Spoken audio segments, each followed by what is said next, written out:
Vamos a continuar en esta primera conferencia internacional sobre justicia y TIC con el segundo conversatorio.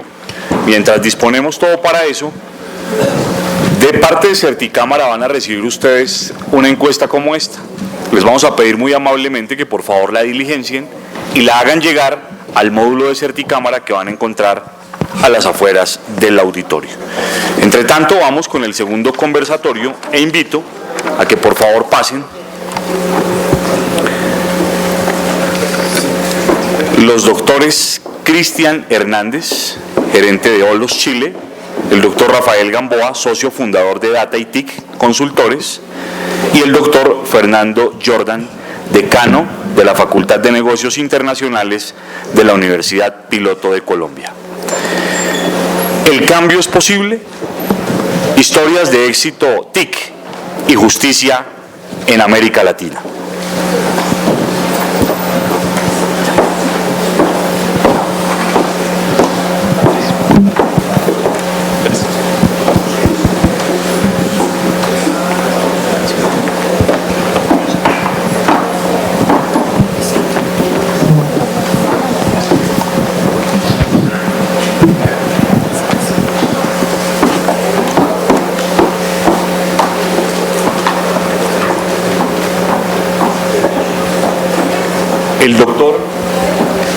El doctor Cristian Hernández, que nos acompaña, que está aquí a mi izquierda, es ingeniero civil industrial de la Universidad de Chile, tiene un MBA de la Universidad Carlos III de Madrid, con experiencia en consultoría internacional para el fortalecimiento institucional de organizaciones del sector público, con énfasis en instituciones judiciales de seguridad y de control. Ha dirigido o participado en proyectos de consultoría y estudios en distintos países de América Latina.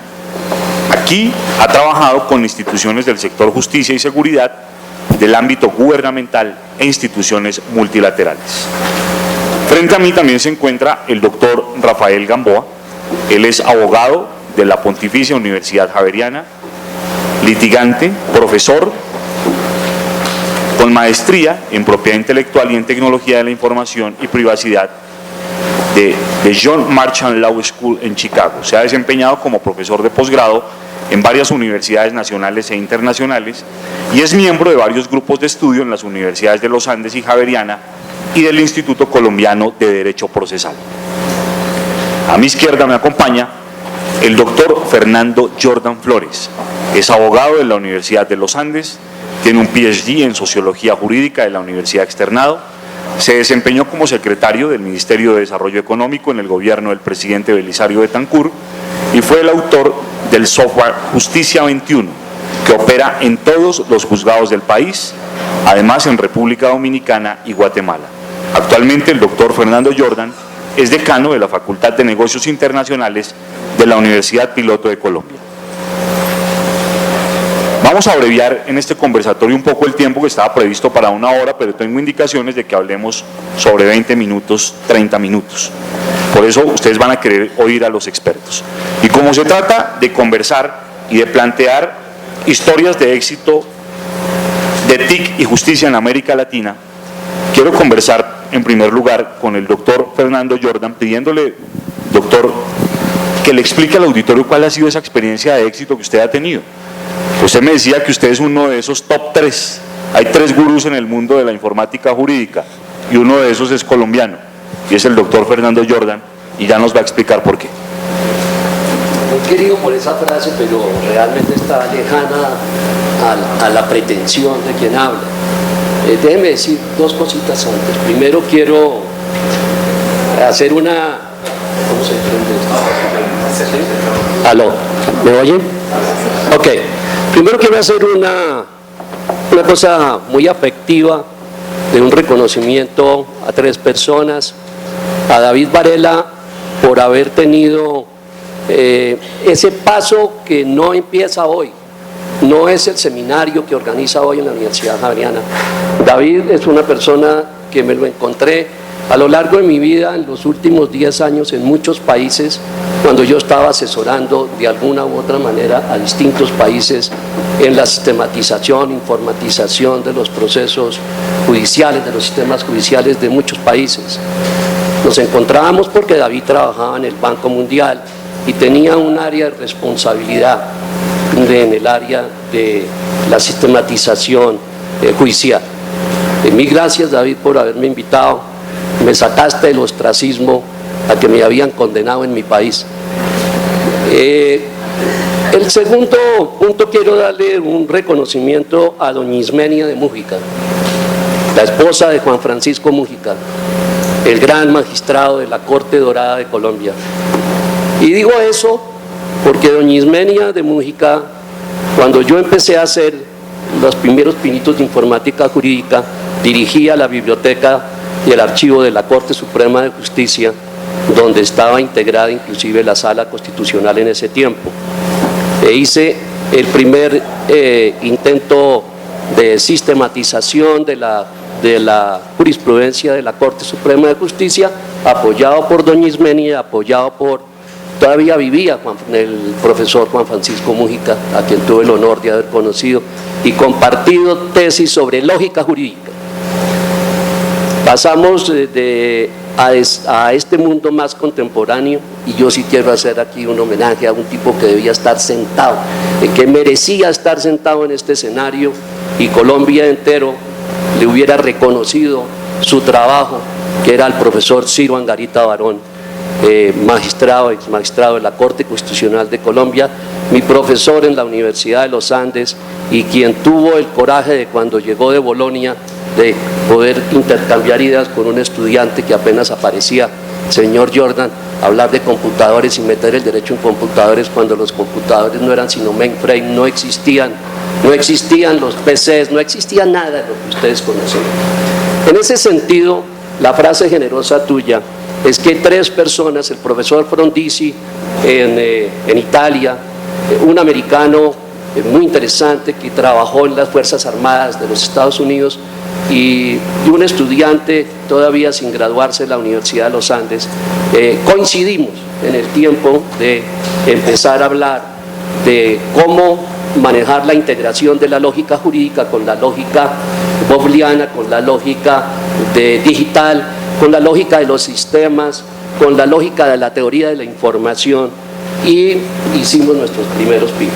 Ok, corto y directo a la mandíbula.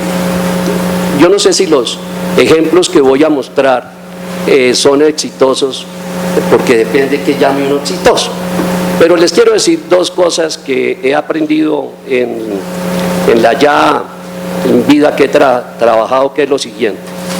Primero, no es mentiras, el que no conoce la historia está condenado a repetirla.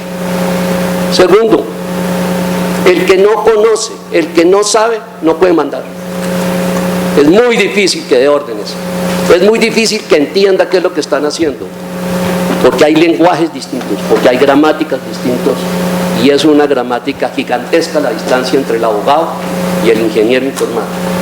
Y el ingeniero informático se volvió el manejador, entre comillas, manipulador del manejo de los sistemas informáticos en los países. Yo conozco todos los sistemas de justicia con excepción de Guayana, todos los de América Latina, los trabajé, los analicé, los estudié y participé en muchos procesos de esos. Lo tercero que quiero decir es esto.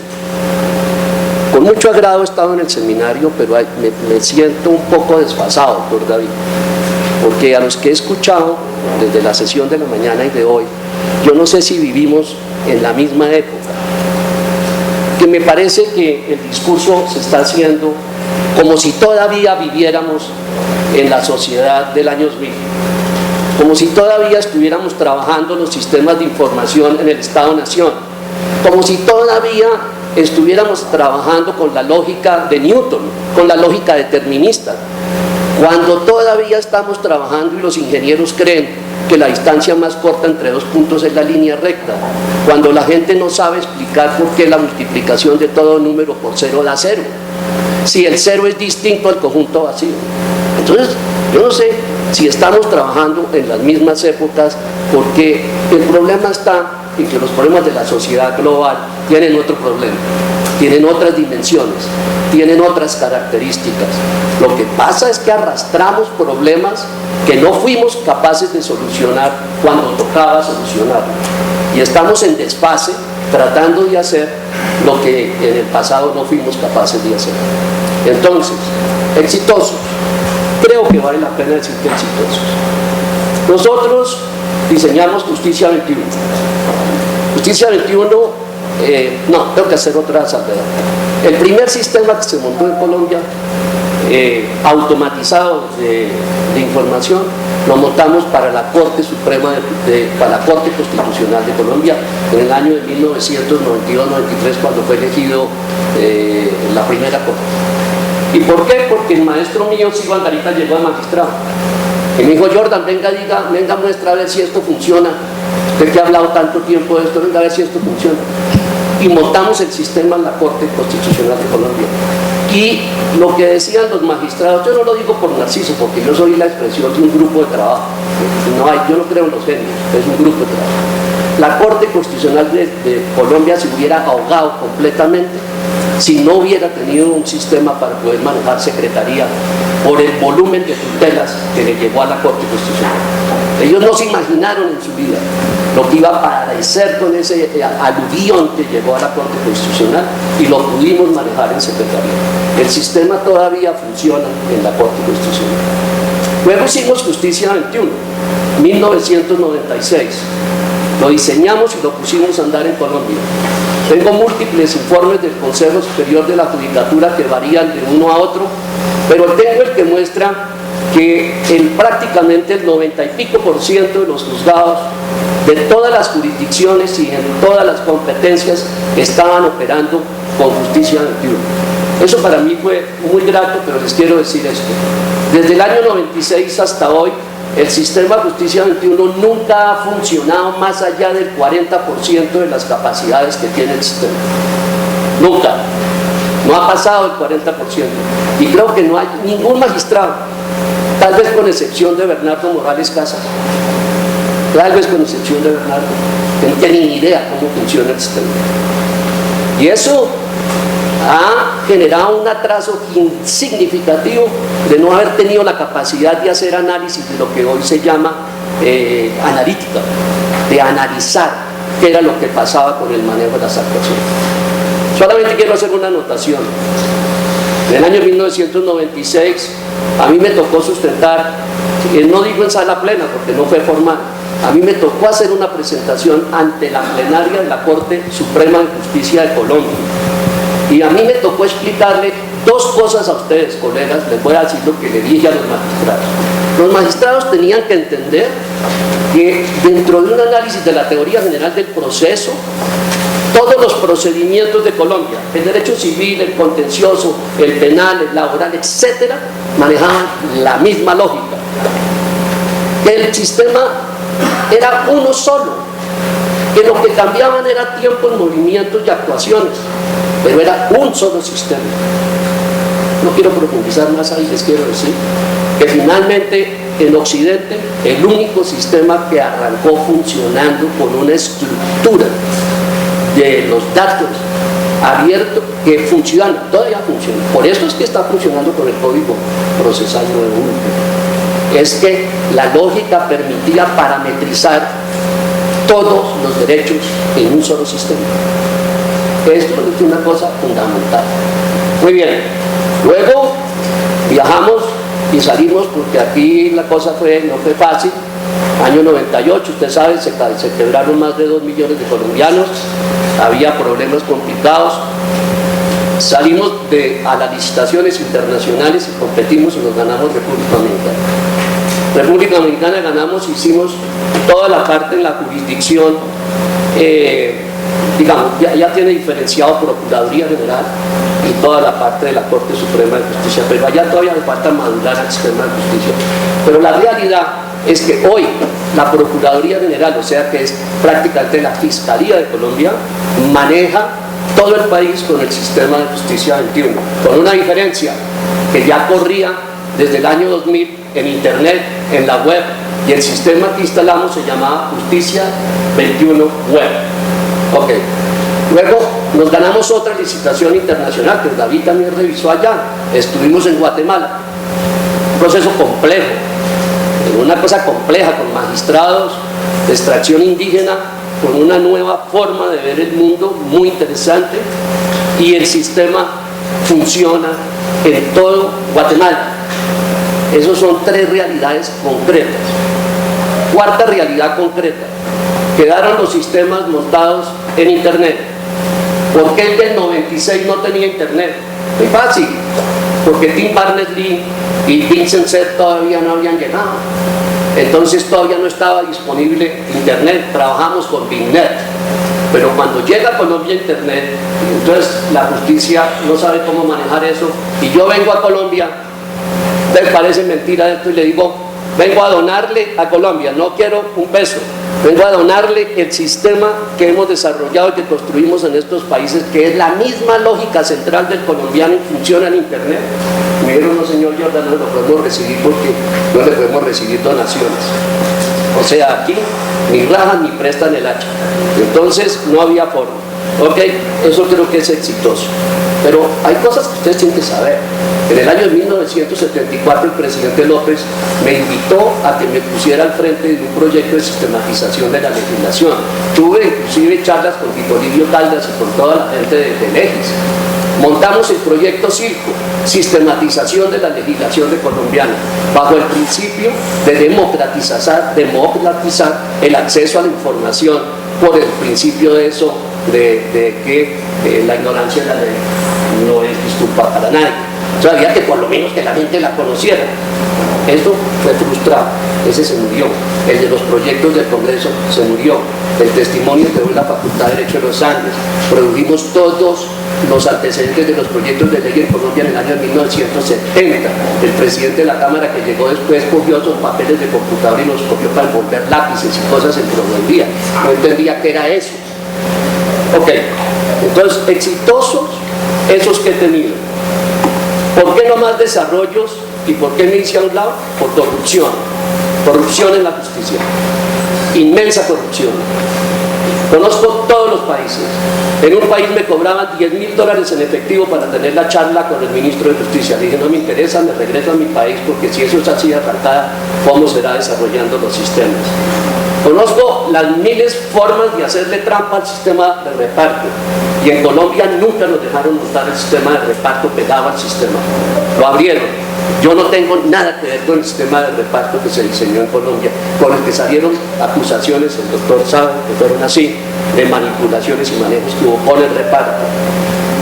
Lo tercero, no hemos funcionado en esta cosa más exitoso, porque esto debería estar fundado hace rato en el mundo. Es que estos son tecnologías, aquí estamos hablando de cosas ya un poco primitivas. Esto ya se dio en el mundo. Esto ya, lo que el Consejo Superior de la Judicatura presentó en ese programa, eso ya está hecho en el mundo. Eso ya funciona. La integración de identidades, la integración de todo. La firma digital es un paleolítico. En Colombia la firma digital, copiamos el documento de Incitral, ni siquiera le hicimos cut and page, ni siquiera hicimos una adecuación a lo colombiano para manejar la firma digital, bueno, etcétera, etcétera. Todo eso existe realmente. Entonces, yo paro el que me hablen con mis compañeros, pero sí quiero decirles que tengo unas cositas más que decir, porque yo vine a decir cosas. Yo no estoy buscando cómo posicionarme en ninguna cosa, ya estoy en otra etapa. Yo maté la vaca, como dicen los paisas, y la maté porque me harté de trabajar en un medio tan dañado y tan corrupto. Me harté de ver la incapacidad de los diferentes organismos del Estado de hacer cosas. En Perú, usted no se imagina lo que es esa cosa. Eso es para uno rebotarse. En Argentina, en México, no me hablen de México. Eso es una cosa tremenda. Bueno, sistemas todos diseñados y participados por los proveedores de la alta tecnología, y como dijo el doctor, el decano, también por unas invasiones de los organismos multilaterales que querían trazar unas líneas, decidir unas líneas de cómo debía manejarse esto. Por supuesto, doctora, que en Estados Unidos hay una gran diferencia con nosotros, es que ustedes son federales y nosotros somos centralizados. Entonces, porque Bolívar y Santander nunca pudieron hacer un diálogo para ponerse de acuerdo si esto iba a operar federalmente o centralizado.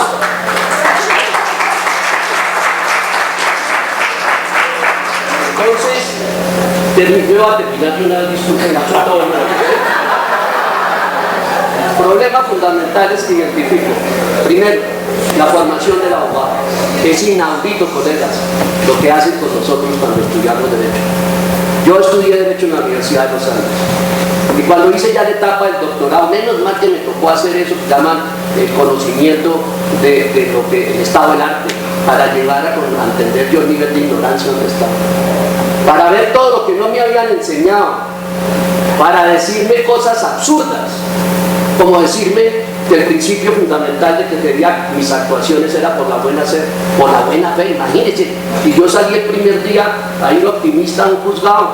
Buena fe, la buena fe no existe, esa vaina es una mentira.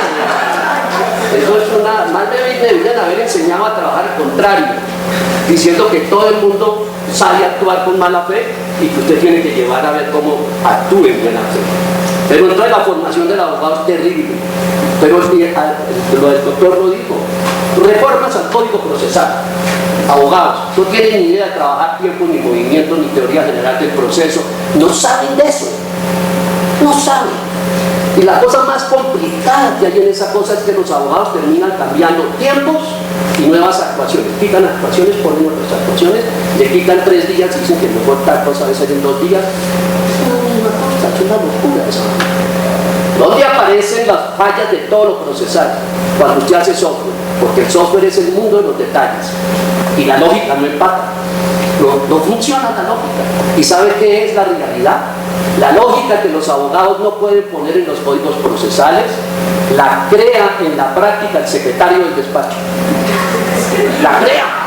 Hay 10.000 formas de operar que no existen en las normas, pero es así. El secretario dice que es así. El otro. Mire, dejemos esto. El problema de la dominación de los técnicos es una cosa muy complicada, señor doctor. El técnico le va a decir una cosa. Con buena fe o mala fe, con buena fe o mala fe es esto, vean. Hacen pliegos de licitación en todos los países de América Latina. Le voy a poner 2 ejemplos. El de Argentina en una de las regiones, es federal. Cuando yo llegué, ya habían comprado todas las bases de datos, habían escogido una marca de la base de datos y todavía no sabían qué aplicativo iban a usar. ¿Cómo puede ser eso? Es decir, es como si los tipos hubieran comprado primero el sistema de cajas de los carros y luego le dicen, venga usted y ensamble todos los carros que quiera, pero con esta caja. Es absurdo. Y otros países, en el realismo mágico de García Márquez, dicen en los pliegos de licitaciones que para usted poder participar tiene que tener una condición, que usted tiene que ser CMM5. ¿Saben qué es eso? Tener los indicadores de Carnegie Mellon, una universidad americana, que tiene unos estándares internacionales para manejar software. Esto no lo tenían en Colombia sino 2 empresas. 2. Después de Justicia 21 ha habido 3 intentos, 3 licitaciones, ¿sí o no, doctor? De 4.000, 5.000 millones que han terminado terminando a los proveedores. Es una cosa muy triste porque no han podido entender esto. El problema no es de tecnología, de hardware y de software. El problema es que los abogados, la filosofía del derecho es hermosa y el derecho es hermoso en manejar lógicas. Y hay que entender las lógicas. El acople de lógicas, finalmente es un acople de lógicas. Y el acople de lógicas ustedes se van a sorprender. El día que quieran me invitan, yo no tomo café sino whisky. Y les muestro cómo empatan totalmente las lógicas entre lo que hacemos los abogados y lo que se hace en la ingeniería del software. Ok, el último es este. El caso que nos mostraron aquí los compañeros que vinieron con muy buena intención a mostrarnos lo de, ¿cómo se llama ese país? Desde Algeria, no sé, ¿qué fue? Desde Turquía. Mira, eso lo pasamos hace años. Esto está superadísimo. En los sistemas funciona. Y ya no más, te voy a decir esto. En los juzgados de Colombia, conozco procesos que llevan 14 y 18 años. factores de desprestigio de las profesiones hay dos que son las más desprestigiadas en Colombia. El derecho, ser abogado, ser juez, y el otro, que esa sí es miedosa, es ser senador o representante político. Esa es una constante del mundo. Hay un pánico con la administración de justicia y hay un pánico con la administración, con el poder legislativo, porque las leyes salen envenenadas, con la lógica que está desde atrás ya van amarradas. Entonces, ustedes esto, ¿qué hay que hacer? Modifiquen la formación de los abogados, enseñen a manejar lo que tiene que ser el mundo contemporáneo. Doctora, usted me corrige lo último que va a decir. En Estados Unidos, el problema que tiene hoy Estados Unidos es cómo manejan los delitos que se hacen en la red profunda, ¿o no? Deep Web, donde está el problema de los sistemas de negociación de los delincuentes del mundo. Abajo en Internet, ustedes no trabajan sino en dos capas, ustedes máximo llegan a Google, ustedes bajan dos capas en el sistema y hay 9. Abajo trabajan las mafias y los gobiernos. Todo el problema de seguridad trabaja ya, el ejército, ellos trabajan. El problema de Estados Unidos con el Deep Web es impresionante. La CIA, el FBI no saben qué hacer con todos esos procesos del sistema de operación en todo el derecho penal, porque aquí terminan como los jueces civiles del circuito, que son una oficina subsidiaria del sistema bancario colombiano. Entonces terminan trabajando es para otros, no para la gente que tenían que responder. El caso de allá de Estados Unidos, y le pongo el otro, el de Inglaterra. Miren la sentencia que no se ha producido sobre el manejo de los delitos en derecho comercial con los avatares. Esa es la figura hoy, son los avatares. El nuevo problema es el nuevo derecho. Miren a Gunther Tell, el profesor alemán. 74 formas de administración de justicia en tribunales creados en Europa que no tienen que ver con ninguna jurisdicción. El sector privado no le crea la justicia. El sector privado va primero al Tribunal Mundial de Arbitramiento de París y luego a otras formas que se arreglan en los contratos. Entonces el nuevo derecho que está apareciendo es un derecho que ustedes tienen que crear. Yo les pido a todos ustedes que tienen esa formación jurídica exquisita, apórtenle a la gobernanza del mundo global, que no la tienen. Las Naciones Unidas están vueltas pedazos. El grupo ese de seguridad le dijo que a Estados Unidos que no podía invadir a Irak. Estados Unidos fue el que invadió y se pasó por la faja a todas las Naciones Unidas. Esa es la realidad. Todos esos organismos multilaterales no funcionan. La OMC, la Organización Mundial de Comercio, que también resuelve conflictos, está a punto de tener que desaparecer por el problema de Bali. Nadie le cumple.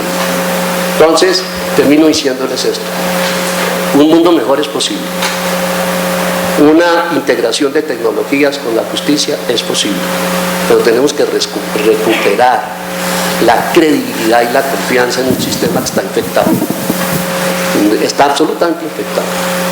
A mí, yo participo, yo soy víctima también de la justicia de Colombia, porque aquí hay un juez, de hecho no quiero hablar, podría hablar hasta de nombres concretos, porque no me da susto el problema de esta cuestión, pero vayan esos juzgados, todas las triquiñuelas para poner autos y cosas que la dirección no está perfecta, que se puso otro nombre, que el nombre no está perfecto, que hay que corregir, que la contraparte dice que corrijan y vuelve y corrijan, y entonces yo subo y va al tribunal y el tribunal entonces vuelve y baja y se está en ese proceso.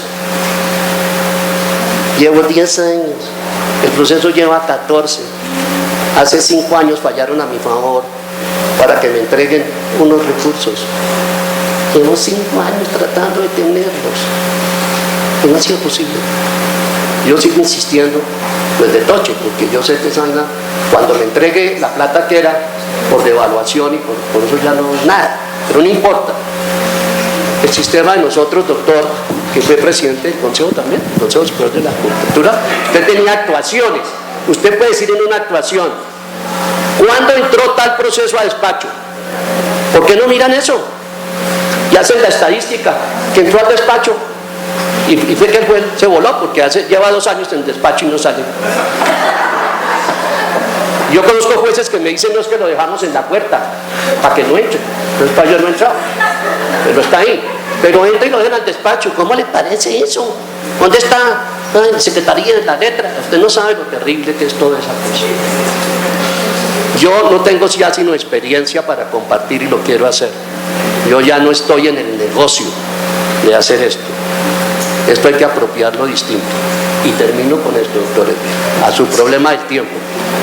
Stephen Hawking y el profesor Stiglitz, en su último libro, ha demostrado que la crisis de los Estados Unidos del 2008-2010 y el mundo entero en el capitalismo es la teoría del valor. ¿Y sabe por qué la teoría del valor? Falló el marxismo y falló Smith y Ricardo. El problema es este, que tomaron como punto de referencia el tiempo para establecer el valor de las cosas. Y apareció el mundo de los intangibles. En el mundo ese mundo de cuánto vale o cuánto tiempo se genera para encontrar una buena idea. Si fuera así el mundo, ¿cuánto le debemos nosotros a los mayas porque encontraron el cero? Encontraron el cero, ¿se imagina? Entonces, el cero es el que hace todo el mundo digital. No hay valor. Y esa es una de las crisis que tiene. No podemos caer en, pues yo tengo una discrepancia respetuosa con el doctor, con el modelo chileno, porque no podemos entrar en el neofordismo ni en el posfordismo. El problema no es cuántas sentencias puede producir un juez en hora nalga, hora sentado en una silla. No. El problema es cuál es la calidad de las sentencias que se producen. El problema es cómo fue capaz de interpretar el derecho entendiendo en su tiempo, porque entonces ¿sabe qué hacen los jueces?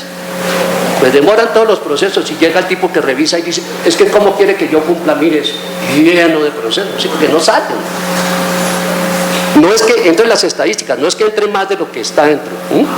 Bueno, pero no quiero decir nada. Mil gracias por su paciencia, no tengo más nada que decir. Le pido respeto a mis dos colegas, les pido paciencia de haberles dicho, pero hacía 10 años que no me invitaban a un foro. Nadie, el Consejo Superior de la Judicatura se me olvidó, existíamos. Gracias.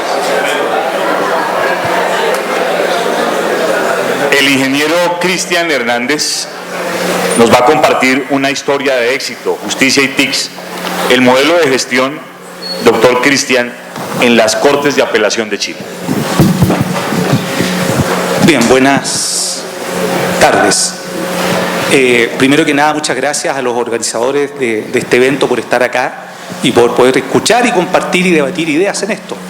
Encantado, doctor Jordan, yo solo tomo vino, pero entre el whisky y el vino podemos hacer algo. Como hicimos en Chile. Así es.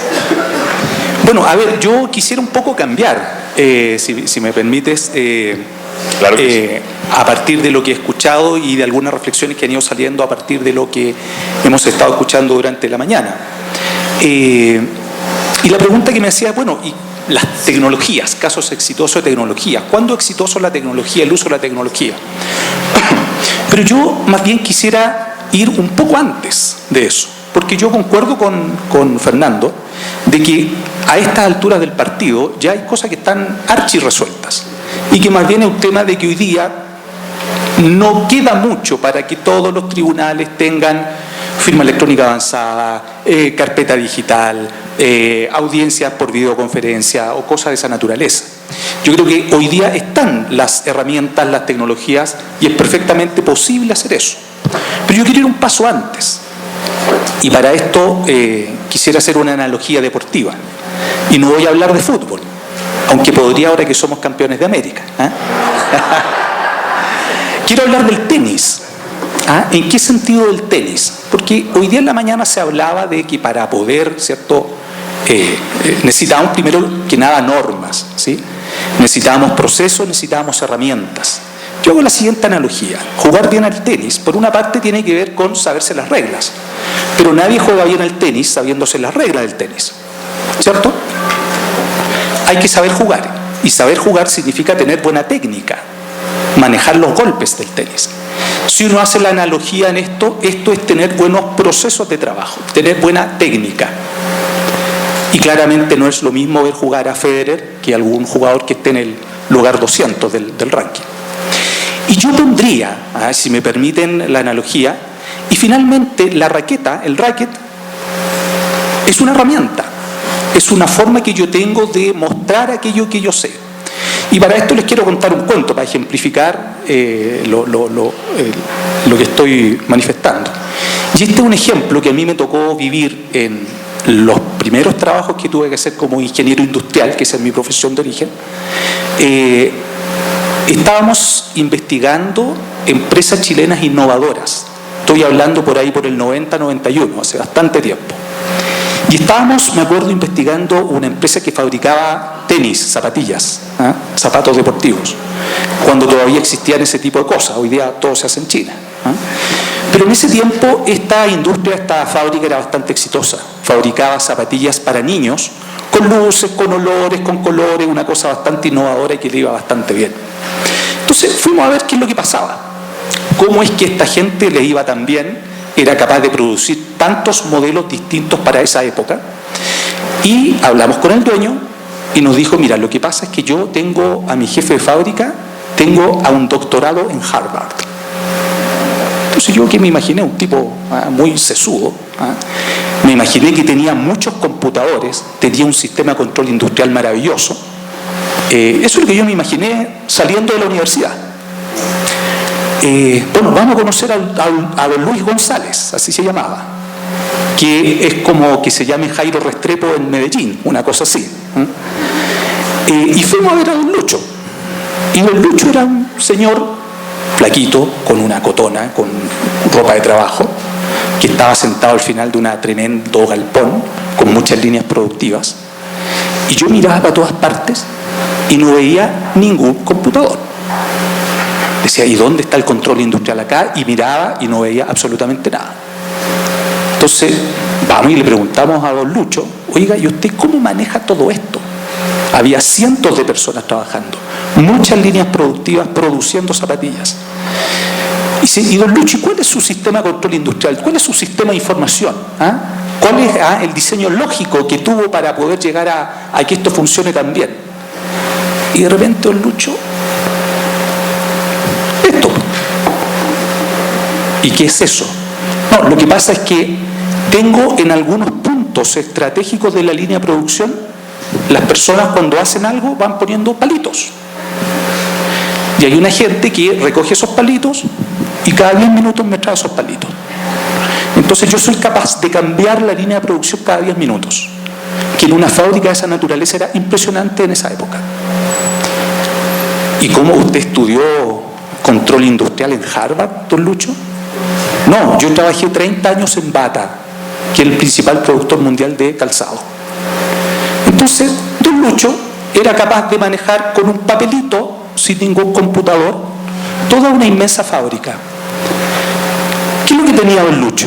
Conocimiento. O sea, don Lucho era capaz de jugar tenis con un palo de escoba. Y le pegaba bien porque tenía una técnica exquisita. ¿Sí? Entonces, cuando Rafael mencionaba que había visto muchos computadores botados y que a mí también me ha tocado ver, es como de repente que a un tenista aficionado le dijeran, mira, te traje las 10 raquetas que ha usado Djokovic en los últimos 5 años. No le sirve absolutamente de nada. No le sirve de nada porque tiene que saber usarla. Entonces, mi reflexión aquí más bien sería, lo relevante en los sistemas es saber cuál es la herramienta apropiada para el momento apropiado que yo tengo. Si soy un jugador que estoy en el circuito junior, necesito un cierto racket. Si quiero ir a jugar en cancha de arcilla, necesito otro racket. Si voy a jugar en cancha rápida o en pasto, necesito otro racket. Y finalmente son adaptaciones que yo hago para poder ocupar mejor, pero es una herramienta finalmente. Y dentro de ese sentido, dentro de esas herramientas, yo no soy experto en informática, yo no sé de bits, de bytes, de cosas por el estilo. Mi experiencia ha estado más bien en cómo la gente usa de manera productiva estas cosas y le saca el mejor partido. Y esta historia que tú me indicabas tiene que ver con un trabajo que se hizo en el conjunto de tribunales de segunda instancia en Chile. Y ahí no se implementó tecnología.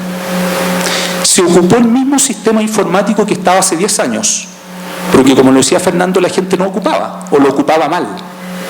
Y en realidad lo que se hizo fue un modelo de gestión nuevo, con el cual la gente le encontró sentido producto de un cambio organizacional y de un involucramiento de los ministros de esas cortes de apelaciones para poder ocupar aquella cosa que todo el mundo tenía como, bueno, a ver, ya, finalmente metamos la información al sistema. No, ahora eso es considerado una herramienta fundamental de trabajo y por lo tanto no se cambió la herramienta, se ocupó mejor. O sea, de alguna manera el tenista aprendió nuevos golpes y se dio cuenta que con la raqueta que tenía, viejita, pero así todo, era capaz de pasar la pelota al otro lado. Yo sé que hay poco tiempo, pero quisiera decir un par de cosas adicionales. Yo quisiera también reflexionar un poco sobre el futuro, sobre lo que es necesario hacer para estas cosas, porque, como decía, a mí me parece que ya esto de tener bases de datos integradas, interoperables, con firma electrónica, con integración de videos, cosas por el estilo, son herramientas que hoy día ya están. Y lo que falta es poder implementarlas.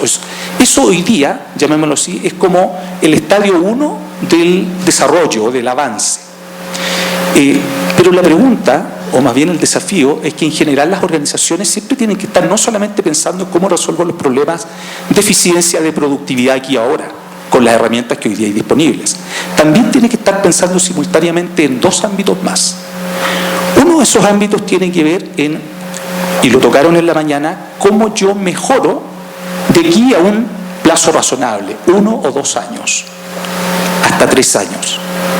Y eso tiene que ver con qué herramientas nuevas que hoy día están en incipiente desarrollo yo voy a poder ocupar para poder mejorar aquellos problemas que quizá hoy día no he podido solucionar.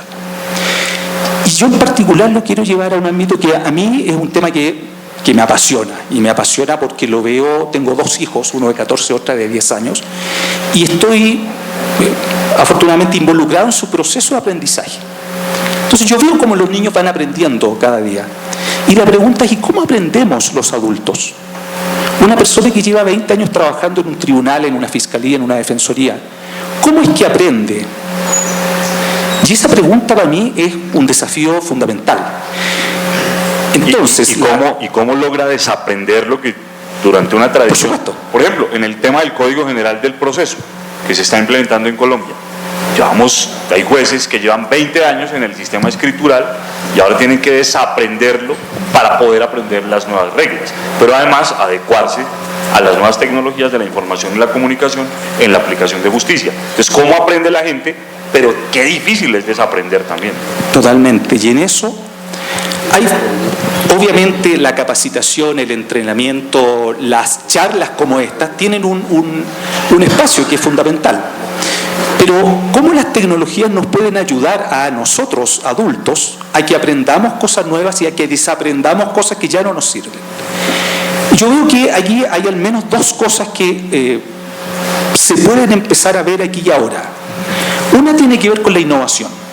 Efectivamente, esta cosa de la gestión de la innovación sí se puede aprender, sí se puede practicar, y sí es posible que instituciones que tradicionalmente se ven a sí mismas como muy conservadoras sean capaces de generar de manera sistemática innovaciones tanto en sus procesos como en su relación con el entorno. Y el otro tiene que ver con el conocimiento, la gestión del conocimiento. Las normas ISO, y yo sé que la rama judicial está certificada en algunas áreas con normas ISO, indican que para el año 2017 va a haber una nueva norma ISO que tiene que ver con gestión del conocimiento. ¿Sí? Estaban enterados de eso, ¿no? No. Bien, les cuento. De aquí al 2017, las instituciones, las empresas, pueden certificarse respecto a gestión de conocimiento. Y la pregunta es, ¿cómo se come eso? ¿En qué nos puede ayudar la informática a que toda esa rica experiencia, conocimiento que tienen las personas se conserve, se potencie, se guarde, se difunda de una manera apropiada? Hay algunas experiencias en eso. Hay una experiencia que lleva bastante tiempo que tiene que ver con el sector justicia en Cataluña, en que hay comunidades de práctica y que nosotros hicimos una réplica de eso en el caso de las Cortes de Apelaciones de Chile, en la cual los administradores de las Cortes de Apelaciones de segunda instancia tienen herramientas para que puedan conversar entre ellos respecto a problemas que son comunes. En la base está esto de que no, lo que pasa es que la cultura judicial de Concepción es muy distinta a la de Valparaíso, y en realidad en el norte la cosa funciona muy distinto en el sur. Yo me imagino que en Colombia debe ser muy parecido a eso. No, lo que pasa es que allá en Medellín, lo que pasa es que en Barranquilla, lo que pasa es que en Cali es distinto acá. Y probablemente hay cosas que son distintas, porque obviamente las culturas son distintas. Pero también es cierto que hay un enorme espacio para que la gente que trabaje en estos distintos lugares pueda colaborar de una manera efectiva. Y yo creo que ahí las tecnologías tienen un ámbito de aplicación enorme. Y respecto al entrenamiento, yo esto no estoy descubriendo nada nuevo, hay aplicaciones que tienen que ver con realidad virtual, que muchas veces antes eran aplicadas a juegos, ¿sí?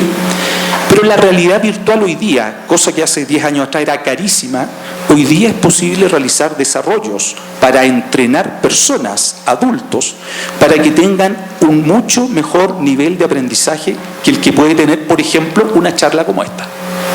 La gente que sabe que maneja estas cosas, ¿cierto?, ha medido el nivel de recordación después de 2 semanas de haberse leído un libro, haber asistido a una charla, haber realizado un ejercicio, haberse metido en realidad virtual o efectivamente haber operado en la práctica, en la realidad, algún tipo de proceso, algún tipo de sistema. Obviamente lo mejor es lo último, pero eso obviamente es caro, demanda mucho tiempo. Y hoy día aplicaciones de realidad virtual son perfectamente, más bien el desafío, cómo usamos ese tipo de herramientas para poder entrenar en lo que necesitamos a la gente hoy. Hay un ejemplo solamente que les quiero contar. Y esto nos pasó a nosotros, ¿eh? En el caso de mi compañía, hacemos por una parte trabajos en el sector público, pero también en el sector privado. Y en el sector privado en Chile, la principal industria es la minería. Y a nosotros nos tocaba muchas veces que cuando íbamos a subir a faena minera, teníamos que estar 2 días sentados en un curso respecto a prevención de riesgos, ¿sí? Y era una soberana lata, no sé si se entiende el término, era aburridísimo, ¿eh? Y todo el mundo la verdad es que tenía que estar porque había que marcar asistencia, pero en realidad todo el mundo estaba preocupado del WhatsApp, de dormir o cualquier otra cosa, porque era realmente un desastre esa cosa. Pero viendo eso, la pregunta es cómo hacemos que la gente pueda interactuar de verdad con lo que se va a tocar en una faena minera. Y es posible realizar aplicaciones bastante sencillas en las cuales uno filma el entorno específico, después crea un avatar en que va emulando lo que está sucediendo en un proceso. Entonces tú estás subiendo una faena de izaje y estás diciendo, bueno, ¿qué riesgo estoy corriendo acá? Y puede efectivamente tomar pruebas. O sea, hay un tremendo desarrollo en eso. Y seguro que en Colombia lo hay y bastante interesante también, porque esto no son herramientas que llevan mucho tiempo. La pregunta o el desafío es cómo esas herramientas hoy día tienen una aplicación en un ámbito que a mí me parece fundamental, que tiene que ver con el entrenamiento de la gente, con cómo aprende. Bueno, y el último tema, el tercer ámbito, ¿cierto? Dije lo primero, ¿cierto?, el aquí y ahora, cómo resolvemos los temas de eficiencia y productividad. El segundo, cómo vemos los próximos años con temas de gestión de información, de conocimiento, de innovación. Tiene que ver con pensar efectivamente lo que va a ser el servicio judicial en el futuro. Y ahí son temas de la interoperabilidad. ¿Cuáles son los límites de las organizaciones? O sea, si efectivamente es tan cierto que necesitamos operar de manera conjunta, ¿hasta dónde va a llegar la competencia de una institución y dónde están los bordes, dónde están los límites en esto? O sea, ¿qué es lo que tenemos que hacer para abordar problemas que no es agarrar al tipo que se robó un chocolate en un supermercado? No está interesando agarrar al tipo que está metido en el tráfico de droga, el tráfico de armas de personas. Esos son los problemas probablemente más relevantes. Y del punto de vista también de otras materias, hay problemas que son acuciantes. Bueno, ¿cómo damos respuesta probablemente a temas masivos y que requieren de una tecnología que supere el tramitar un caso? Probablemente esa tecnología está superada hace mucho tiempo. Y en los próximos años tenemos que pensar cómo enfrentamos problemas globales, con las competencias, con las herramientas que tienen los sistemas judiciales en general. Y no solamente rama judicial, sino que también me refiero al resto de los operadores. Bueno, eso es lo que quería contarles. Muchas gracias. Muchas gracias.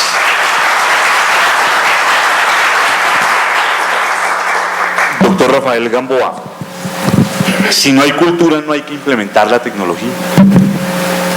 Si no hay cultura, no hay que implementar la tecnología. La tecnología simplemente es un proceso que hay que interiorizar. Por supuesto, nosotros tenemos el tema de la brecha generacional. Nosotros somos menos conocedores de lo que son nuestros hijos, mucho más de lo que fueron nuestros padres. Entonces, simplemente yo quisiera hacer como un breve barrido. Aquí nos han hablado expertos de todo el tema, de todos los distintos de tecnología, y el gran issue es tecnología. Simplemente déjenme contarles. Ahorita estaba haciendo cuentas con sumas y restas porque soy abogado, entonces me tocaba cuánto llevo yo relacionado con la rama. Estaba mirando 23 años relacionado. Obviamente arranco desde la patinada, el dependiente judicial. He sido testigo de cómo han sido todos los cambios y todos los desarrollos. Digamos, he estado vinculado soy claramente un usuario de la rama judicial ordinaria, como usuario, como demandante, como demandado, y arbitral en calidad de apoderado y de árbitro, que son como dos escenarios, pero de cualquier manera son unos escenarios que de alguna manera muestran qué podría ser, qué se podría hacer y que definitivamente no está llamado al éxito. Uno habla que la tecnología, entonces a todos nos encanta hablar de tecnología. Yo quiero reiterar un punto que es tan obvio, y es que la tecnología es un medio y no un fin. La tecnología es simplemente una herramienta. Por encima de la tecnología está la gente. Podemos tener la mejor tecnología, pero si la tecnología está mal implementada, simplemente no funciona. Aquí se ha mencionado mucho el sistema Justicia 21, que es un buen sistema, como usuario lo he visto, pero entonces uno entra a internet, que uno ya puede consultar y dice solicitud apoderado, memorial solicitud con apoderado, memorial de apoderado con solicitud, y uno dice, ¿eso qué es? Perfectamente, si el sistema estuviera bien alimentado, se pudiera llevar algún tipo de control muchísimo mejor. Entonces, uno cuando entra y estudia estos temas, yo estuve 3 años en Estados Unidos, hice las maestrías allá, tuve la oportunidad de trabajar con el American Bar Association en un consejo de iniciativas legales. Nos tocó trabajar en ese momento con Ecuador, con México, que es un monstruo de país, y digamos allá aprendí algo muy importante, y es trabajamos con la Corte Suprema de Justicia, con Ciudad de México y con el Estado de Oaxaca. El Estado de Oaxaca es uno de los estados más pobres de la República Mexicana, y cuando uno dice, pero es el mismo país, pero es federal, lo cierto es que no hay un sistema, tecnológicamente hablando, que le sirva a otro país exactamente idéntico. El copy-paste no aplica. ¿Por qué? Porque es que cada país, cada cultura tiene su propia realidad. Entonces, cuando trabajé en la consultoría con Banco Mundial, con el Consejo Superior, nos llegaban unas presentaciones del estado de Georgia, ex-URSS. Entonces uno decía, oiga, qué sistema tan chévere que se implementó en Georgia, porque es que les crearon canal de televisión, o hay en X o Y país unos canales, unos desarrollos y unas implementaciones tecnológicas que son súper chéveres. Entonces hay un Dragon, un Via Voice que reconoce, que mete todo en el sistema, y uno hacía una pregunta simple, oiga, ¿cuánto vale eso por despacho? No, $5 millones. Uno dice, no me es aplicable porque es que tenemos que tener conciencia de dónde estamos y qué es lo que tenemos. Es decir, hay unas necesidades supremamente prioritarias a una implementación a la fuerza de tecnología que de pronto está llamada a fracasar. Entonces, por supuesto, hay que platanizar las experiencias, pero en paralelo, como se dice, no reinventar la rueda. Aquí no nos vamos a inventar nada nuevo, las tecnologías ahí están, pero el mayor desafío sí es la gente. ¿Y cómo hacemos con la gente? Con el tema del proceso de aprendizaje y de desaprendizaje. Es un tema cultural que tenemos que ir haciendo gradualmente. Entonces uno dice, listo, la tecnología como medio, como herramienta, debe ante todo garantizar acceso a la justicia, igualdad y debido proceso. Eso no son frasecitas que están en la Constitución, sino prioritario a la tecnología. Hay unos principios muy importantes que hay que respetar. La tecnología tiene que ser segura, cada vez más la implementación de la tecnología tiene que ser más segura. Hace 10 años no importaba la seguridad. ¿Por qué? Porque es que no había un tema tan sensible de seguridad. Hoy por hoy es absolutamente prioritario el tema de la seguridad. La facilidad en el uso. Si implementamos sistemas que son difíciles, confusos, pues señores, no estamos haciendo absolutamente nada y el sistema va a estar llamado a fracasar. Debe ser una tecnología masiva. Qué pena utilizar un ejemplo hace un par de años que decían, no, es que en países como Brasil vamos a implementar sistema Linux porque es abierto, porque... A ver, por favor, todos ya estamos casados, bien o mal, con Microsoft, ya sabemos usar Word, ya sabemos utilizar una serie de herramientas. No nos pongamos de creativos procurando la tendencia mundial, procurando la apertura del sistema, embarcar a la gente, a nosotros los usuarios, a unos sistemas que son totalmente ajenos y desconocidos para nosotros. Y finalmente un tema que es el prioritario, la tecnología ante todo tiene que ser útil para el usuario. Cuando hablo de usuario, somos nosotros los abogados, son la rama judicial, son las partes, son los demandantes, tiene que ser útil. Y uno dice, bueno, ¿qué valor agregado a mi juez, a mi abogado me va a otorgar la tecnología? ¿Qué va a implicar? Que no tenga que ir a un despacho judicial. Excelente. Porque yo ya no necesito ir al proceso, ir al juzgado a decirle, oiga, déjeme ver el proceso, a ver si en el folio XYZ está el memorial, o sacar una fotocopia y dejar la cédula, o si no, deje las pagadas y vuelva dentro de 3 días. O sea, todo ese sistema que existe. Eso no es que Colombia seamos más atrasados, simplemente eso está en muchísimos países y en ese momento estamos ahí y no podemos pretender que por obra y gracia que llega la tecnología ya nos vamos a volver técnicos. Hace 10 años, no más, 12, 13, 2016, bueno, hace 13 años, en la rama judicial decían, no, fácil, sacamos un acuerdo diciendo que todas las demandas se hacen por correo electrónico y punto. No, hombre, eso no es tan así, porque tenemos que entender cuál es la etapa y el estadio que tenemos que tener. El tema de las pruebas. El tema de la prueba no es un tema arbitrario. Yo necesito que los documentos tengan certeza. ¿Y a mí quién me da la certeza? El papel documento original o la tecnología. Entonces, claramente, la tecnología tiene que estar soportada en normas. Pero solo la tecnología es la que nos da la posibilidad de poder garantizar que el aparato judicial siga funcionando. No me quiero extender, simplemente reiterar unos puntos o simplemente concluir unos puntos. Es que la tecnología, para que genere cultura, debe ser segura, fácil y útil. Son los 3 pilares que tenemos que tener. 2, la tecnología mal aplicada está llamada al fracaso.